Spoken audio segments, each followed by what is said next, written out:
Bab 786. Wanita pembudidaya roh.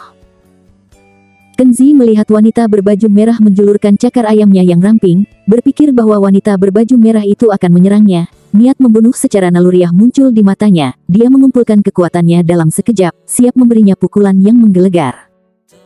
Namun, wanita berbaju merah itu tidak menyerangnya, melainkan menghentikan gerakannya dan memelototinya dengan cemberut. "Kamu siapa?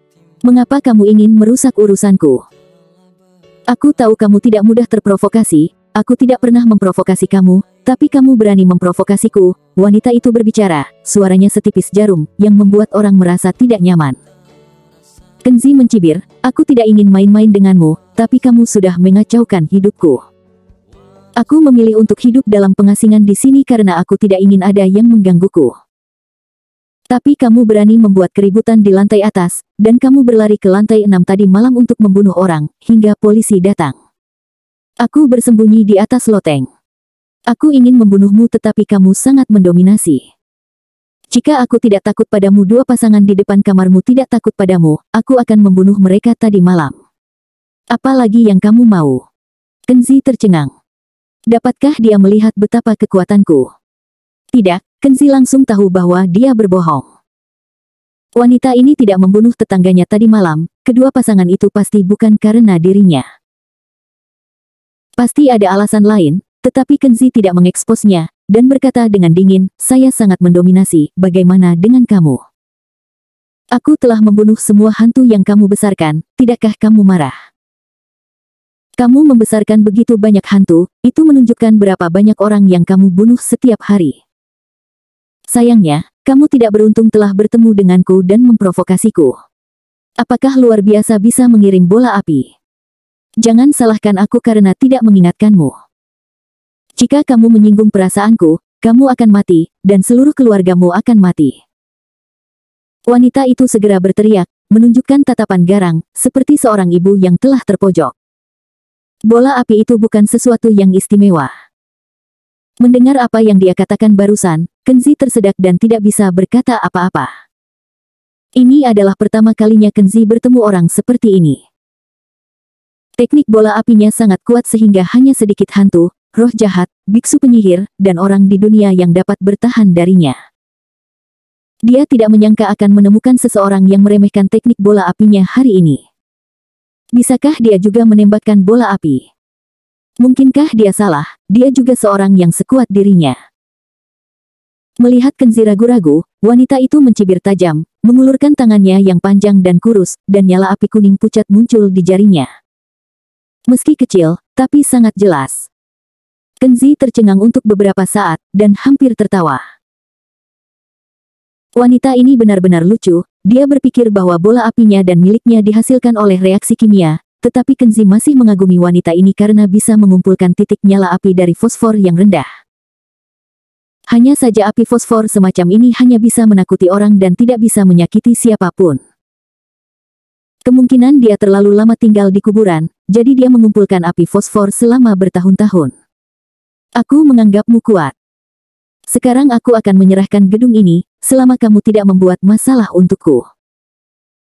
Wanita berbaju merah itu sepertinya tahu bahwa Kenzi tidak mudah diurus, jadi dia tidak berniat untuk melawan Kenzi sampai mati. Kenzi mencibir, "Aku sudah datang, mana mungkin membiarkanmu pergi begitu saja. Lagi pula bukannya kamu menganggap dirimu tinggi. Selain itu, Kenzi tahu bahwa wanita ini pasti tidak akan menyerah begitu saja. Wanita seperti ini, jika melihat seseorang yang memiliki kemampuan bagus, dia tidak akan pernah melepaskannya. Baginya, jiwa Kenzi sendiri mungkin bernilai ribuan hantu biasa."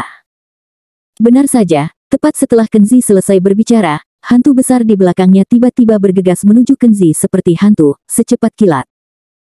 Kenzi tidak perlu berbalik sama sekali, hanya dengan memutar ujung jarinya, beberapa bola api mengelilingi hantu itu.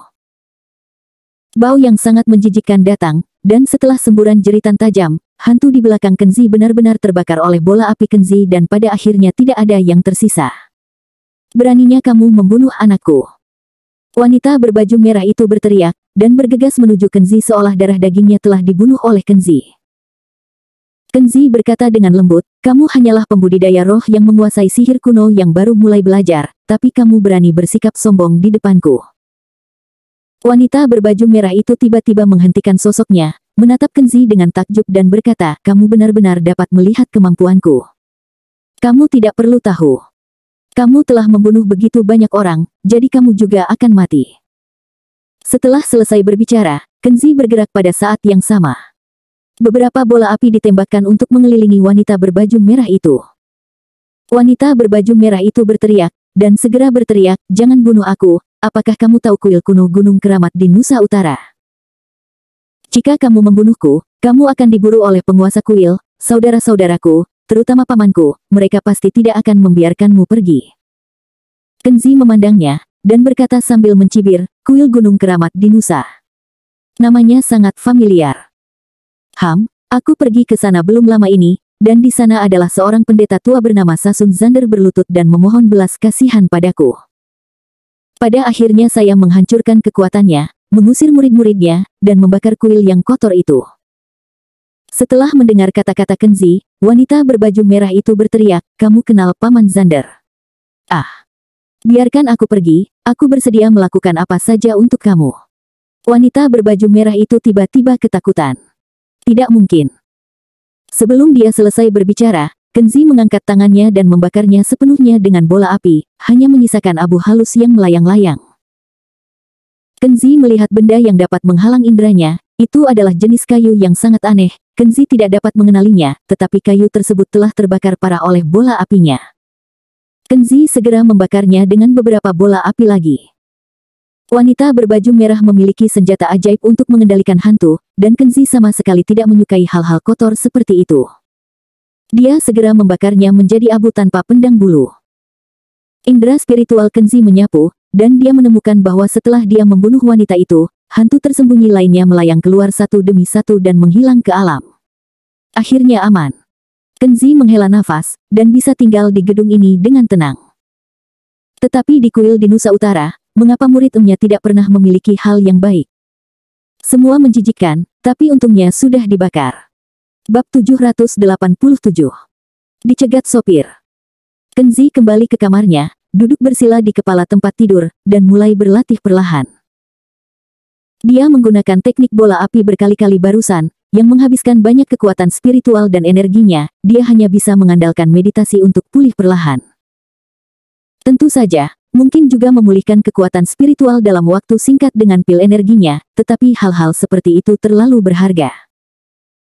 Pada saat itu, untuk mendapatkan beberapa pil ini, dia menggunakan semua barang langka yang dia simpan, jika tidak darurat, dia tidak akan hanya menggunakan pil dengan santai. Selama latihan, dia jatuh ke dalam keadaan fokus dan ketika dia membuka matanya lagi, hari sudah sore di keesokan harinya. Dia meninggalkan kamar di lantai 7 dan masuk lift untuk turun ke bawah. Dia melihat tidak ada pengemudi di lantai 6, 5, atau bahkan 4. Diperkirakan pengemudi di lantai ini sudah ketakutan. Tampaknya bahwa tuan tanah rugi agak besar kali ini. Tapi dia tidak peduli tentang ini, dia tidak perlu peduli dengan masalah orang lain. Setelah meninggalkan gedung dan sampai di jalan, Kenzi melihat taksi yang sudah dikenalnya diparkir di jalan, seolah menunggu seseorang di sana. Pengemudi botak yang duduk di kursi pengemudi di dalam mobil kebetulan adalah supir taksi yang pernah berurusan dengannya. Hei, bocah jalanan, aku akhirnya menemukanmu. Beritahu aku dengan jelas, apa yang kamu lakukan padaku ketika kamu turun dari mobil hari itu. Manajer taksi bergegas ketika melihat kemunculan Kenzi. Dia melepaskan sabuk pengaman dan keluar dari mobil, lalu mendekatinya dengan agresif. Sejak Kenzi diperas hari itu, pengemudi taksi ini benar-benar tertekan akhir-akhir ini. Karena diberi oleh Kenzi kekuatan mantra sihir, dia seperti dihantui kesialan, dia tidak bisa melakukan apa-apa dengan baik, bahkan minum air matang bisa mencekik paru-parunya. Pada hari ketika Kenzi diperas, taksinya bermasalah, dia mengemudi di jalan dan ingin mendapatkan lebih banyak bisnis, tetapi dia kebetulan melihat seorang gadis cantik dengan rok pendek berjalan di jalan. Dia berputar dan membunyikan klakson dengan gembira, memperlambat mobil, dan melirik beberapa kali lagi. Tetapi dia tidak pernah menyangka bahwa sebuah mobil polisi kebetulan berbelok, dan ketika dia menatap gadis itu dengan linglung, dia tanpa sadar menabrakkan taksinya ke mobil polisi. Seorang sopir taksi justru menabrak mobil polisi atas inisiatifnya sendiri, bukankah itu sama saja dengan mencari kematian? Pengemudi tidak punya pilihan selain membungkuk dan meminta maaf seperti seorang cucu, tidak hanya kehilangan uang ganti rugi, tetapi juga didenda. Setelah dia jongkok di ruang tahanan selama 3 hari dan keluar, anehnya dia menemukan bahwa rumah tua yang baru saja dia renovasi, yang merupakan rumah tempat dia akan menikah dengan tunangannya, tiba-tiba kerannya bocor tanpa alasan dan membuat rumahnya kebanjiran. Semua perabotan baru, peralatan baru, termasuk dekorasi yang mahal dan melelahkan, hampir rusak total, yang membuatnya merasa seperti kehilangan 100 juta. Tidak hanya itu, tetangga di lantai bawah menemukannya dan mulai meminta kompensasi darinya. Tunangannya langsung menamparnya, dan dia menjadi seperti gelandangan sejak saat itu. Hanya dalam 3 hari, pengemudi itu tidak hanya memusnahkan seluruh hartanya, tetapi juga kehilangan istrinya. Karena depresi, ia menemukan beberapa saudara lelaki yang dulu berada di klub yang sama, minum bersama, mengobrol tentang depresinya, dan ingin meminta kepada saudara itu untuk membantu. Tapi dia tidak menyangka hal sial terjadi lagi. Setelah beberapa gelas anggur, seorang saudara yang dijuluki monyet kuda mengalami kejang di tempat, jatuh di bawah meja, dan meninggal dengan cara yang aneh. Saudara yang mati itu diundang oleh si supir taksi. Sekarang setelah dia terbunuh, keluarga almarhum secara alami menolak untuk melepaskannya, dan mereka menggugat pengemudi taksi tersebut ke pengadilan. Begitu banyak pasang surut, terjadi dalam beberapa hari setelah bertemu Kenzi. Setelah Bryan Adam dalam keadaan kelelahan, dia menarik napas, dia secara alami mulai mengingat hari di mana dia mulai sial. Orang yang diperas ongkos taksinya dan ingin tinggal di rumah hantu, apa yang dia katakan padanya saat itu, menunjukkan perilaku aneh. Bryan Adam, ada pepatah yang saya katakan sebelumnya, orang yang dengan sengaja memanfaatkan orang lain akan sering kehilangan lebih banyak. Percayalah, gunung tidak akan berubah, kita akan bertemu lagi. Bryan Adam ingat bahwa setelah orang asing mengucapkan kata-kata ini, dia mengeluarkan uang dengan jujur, tetapi pada saat itu dia juga menyeka dahinya dengan tangannya dan berkata, ikuti. Apa artinya? Mungkinkah akhir-akhir ini aku sangat sial karena dimanipulasi oleh pria itu? Setelah setengah percaya dan ragu untuk waktu yang lama, Bryan Adam akhirnya tidak bisa duduk diam, tidak, sekarang dia harus datang untuk menemukannya. Ketika Kenzi melihat Bryan Adam mendekat dengan agresif, dia berhenti dan tersenyum dengan tenang, sopir Bryan, gunung tidak pernah berubah, dan kita bertemu lagi.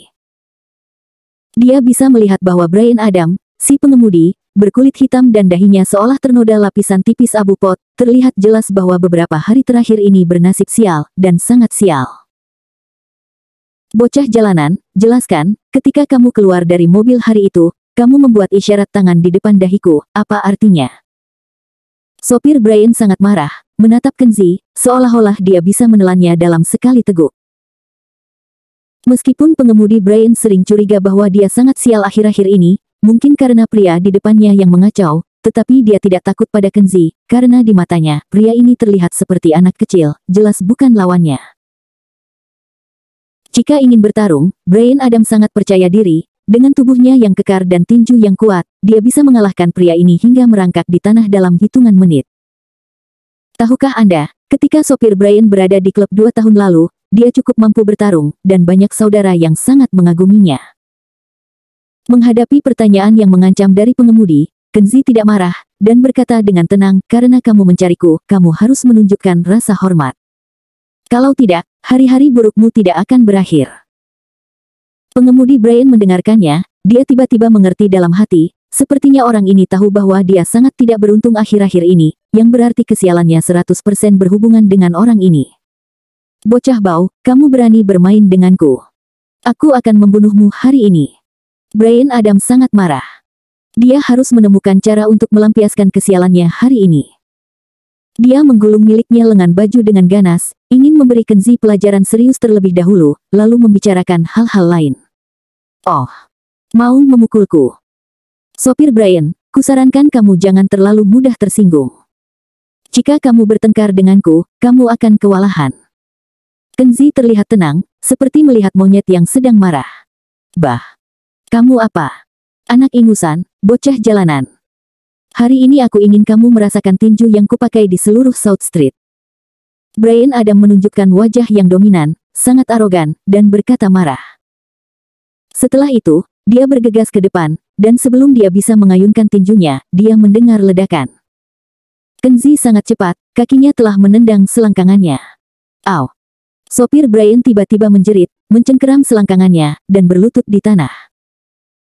Pada saat ini, dia merasa bolanya akan pecah, wajahnya berkeringat deras karena rasa sakit, dan teriakannya yang menyedihkan bergetar. Sopir Brian, lain kali jika kamu datang kepadaku, pertama-tama perhatikan sikapmu.